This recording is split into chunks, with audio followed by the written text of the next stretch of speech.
Rishabh Shetty sir பற்றி நம்ம சொன்னோம்.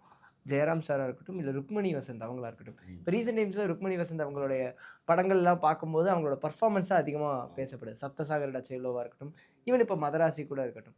ஸோ அவங்களோடையும் சரி, நம்ம ஐகானிக் ஜெயராமன் சாரோடையும் சரி. அந்த காம்போ பத்தி சொல்லுங்க. எனக்கு முதல்ல ஜெயராம் சாரோட நல்லா பழகக்கூடிய ஒரு சந்தர்ப்பம் வந்து இந்த படத்தில் கிடச்சிது. ஸோ நானும் அவரும் ஒரே ரெசார்ட்டில் தங்கி பக்கத்தில் ரூமில் தங்கி தினமும் காலைல காஃபி சாப்பிட்டு வாக்கிங் போயிட்டு அப்படியே எக்ஸசைஸ்லாம் பண்ணிவிட்டு வந்து காஃபி சாப்பிட்டு பிரேக்ஃபாஸ்ட் முடிச்சுட்டு அப்புறம் தான் ஷூட்டிங்கு போவோம்.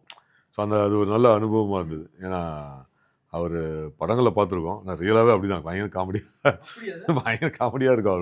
அவர் கூட டைம் போகிறதே தெரியாது. ஏதாவது ஒரு கமெண்ட் அடிச்சுட்டு அப்படியே ஜாலியாக பேசிட்டு ரொம்ப ஒரு லைவான ஒரு பர்சன் அவர். செம்ம ஜாலியாக போச்சு அவரோட மேக்ஸிமம் ஷார்ட்ஸ் வந்து அவரோட தான் வந்து நான் பண்ண அந்த 25 நாளில் 20 டேஸ் அவரோட காம்பினேஷன் தான். ஏன்னா அவருக்கு ஒரு முக்கியமான ஆளாக தான் நான் பண்ணியிருக்கேன் அதில். அவருக்கு ரைட் ஹேண்ட் அப்படிலாம் கிடையாது. அவர் ராஜா நான் வந்து ஒரு ட்ரைபல் கேரக்டர். ஸோ மேக்ஸிமம் அவரோட காம்பினேஷன்லேயே இருக்கும். ஹீரோயின் காம்பினேஷனும் இருந்தது.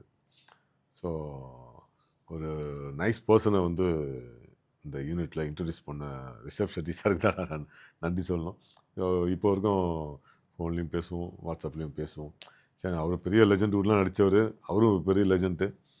ஸோ அந்த மாதிரி ஒரு லெஜண்ட் கூட நம்மளும் நடிச்சிருக்கோம் அப்படிங்கிறது எனக்கு ரொம்ப ஹாப்பி.